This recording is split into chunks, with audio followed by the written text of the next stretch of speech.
سورہ الانفال رکوع نمبر 9 تلاوت يا أيها النبي حرض المؤمنين على القتال إن يكن منكم 20 صابرون يغلبوا 200 وإن يكن منكم 100 يغلبوا 1000 من الذين كفروا بأنهم قوم لا يفقهون الآن خفف الله عنكم وعلم أن فيكم ضعفا فإن يكن منكم 100 صابرة يغلبوا 200 وإن يكن منكم 1000 يغلبوا 2000 بإذن الله والله مع الصابرين ما كان لنبي أن يكون له أسرى حتى يثخن في الأرض تريدون عرض الدنيا والله يريد الآخرة والله عزيز حكيم لولا كتاب من الله سبق لمسكم فيما أخذتم عذاب عظيم فكلوا مما غنمتم حلالا طيبا واتقوا الله ان اللہ غفور رحیم۔ سورہ الانفال رکوع نمبر 9 ترجمہ کنز الایمان۔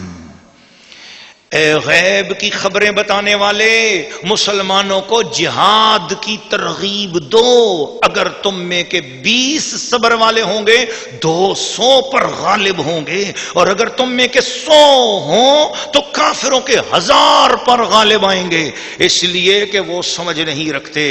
اب اللہ نے تم پر تخفیف فرمائی اور اسے علم ہے کہ تم کمزور ہو، تو اگر تم میں 100 صبر والے ہوں تو 200 پر غالب آئیں گے، اور اگر تم میں کے 1000 ہوں تو 2000 پر غالب ہوں گے اللہ کے حکم سے، اور اللہ صبر والوں کے ساتھ ہے۔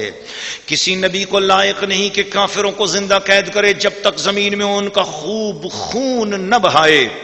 تم لوگ دنیا کا مال چاہتے ہو اور اللہ آخرت چاہتا ہے، اور اللہ غالب حکمت والا ہے۔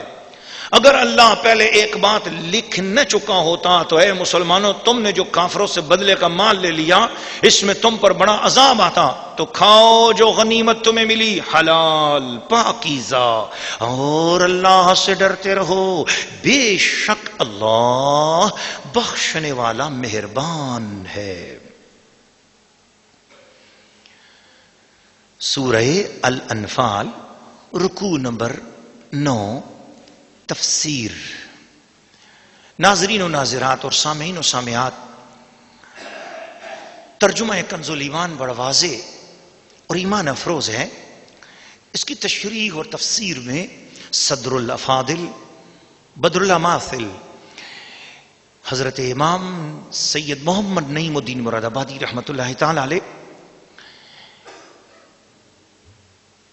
مسلم شریف کے حوالے سے فرماتے ہیں کہ جنگ بدر میں 70 کافر قید کر کے سید عالم صلی اللہ علیہ وسلم کے حضور میں لائے گئے۔ حضور نے ان کے متعلق صحابہ سے مشورہ طلب فرمایا۔ حضرت ابو بکر صدیق نے عرض کیا کہ یہ آپ کی قوم و قبیلے کے لوگ ہیں، حضور میری رائے تو یہ ہے کہ انہیں فدیہ لے کر چھوڑ دیا جائے، اس سے مسلمانوں کو قوت بھی پہنچے گی، اور کیا عجب کہ اللہ تعالیٰ ان لوگوں کو اسلام نصیب کرے۔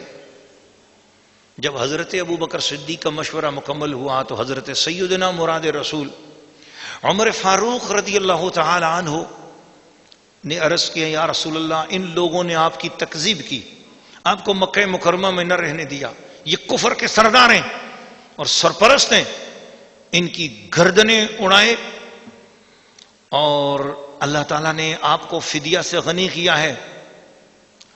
میں مشورہ دیتا ہوں کہ علی المرتضیٰ اپنے بھائی عقیل پر، حضرت حمزہ کو عباس پر، اور مجھے میرے قریبی رشتہ داروں پر مقرر کیجئے، میں ان سب کی گردنیں اڑاتا ہوں۔ آخر کار یہ مشورے ہوتے رہے، تو مشورے میں ایک دوسرے سے اختلاف ہو جائے تو اسے مخالفت نہیں سمجھنی چاہیے۔ مشورہ ہوتا ہے، اور ہر ایک کو اپنی دل کی جو بات ہے وہ کھل کے کرنی چاہیے۔ اس سے یہ بھی ایک فیض مل رہا ہے ہمیں مسلمانوں کو اپنی اجتماعی زندگی میں ایک دوسرے کے سے الگ مشورہ دے دیا تو اس کا یہ مطلب نہیں کہ فلاں میرا دشمن ہو گیا، نہیں، جو دل کی حقیقی بات ہے اسے کھل کر کرنا چاہیے۔ تو کی ان صحابہ اکرام نے آخر طے یہ پایا کہ فدیہ ہی لے لینا چاہیے اور ان کو چھوڑ دینا چاہیے. اس موقع پر یہ آیات طیبہ نازل ہوئیں.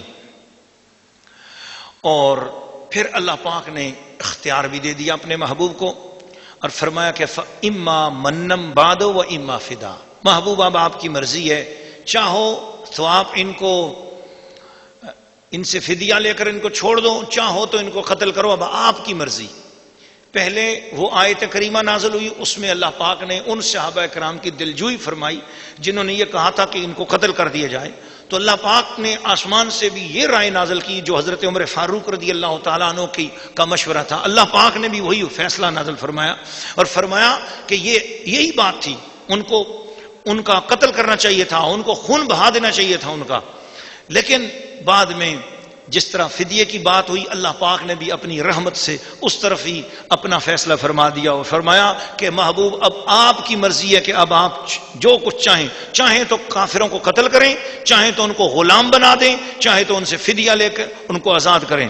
تو پھر حضور صلی اللہ علیہ وسلم کو جب اختیار عرشوں سے مل گیا تو پھر حضور علیہ الصلوۃ والسلام نے بدر کے قیدیوں کا فدیہ 40 اوقیہ سونا فی کس مقرر کیا، اور جس کے 1600 درہم بنتے ہیں. تو کہا ایک قیدی جو ہے وہ 1600 درہم دے گا تو پھر اس کو ہم آزاد کریں گے.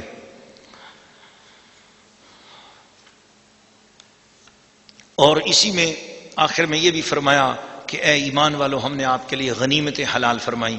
ہم آپ کو پچھلے رکوعات میں بتا چکے ہیں کہ مسلمانوں سے پہلے اور اسلام سے پہلے کسی بھی دین میں غنیمت جائز نہ تھی، اور قربانیاں بھی، قربانی کا گوشت بھی کوئی خود نہیں کھا سکتا تھا اور نہ غنیمتیں. یہ حضور صلی اللہ علیہ وسلم کا وسیلہ ہے کہ پہلی بار کائنات کے انسانی کی تاریخ میں پہلی بار قربانی خود کھانے کے لیے جو حلال ہوئی ہے وہ حضور صلی اللہ علیہ وسلم کے وسیلے سے. ساری امت کو اب قیامت تک جو قربانیاں مل رہی ہیں اور خود بھی کھا رہے ہیں، رشتہ داروں کو بھی دے رہے ہیں، غریبوں مسکینوں کو بھی دے رہے ہیں، یہ صدقہ ہے کملی والے آقا صلی اللہ علیہ وسلم کا. اسی طرح غنیمتوں کو بھی اللہ کریم نے حلال فرمایا.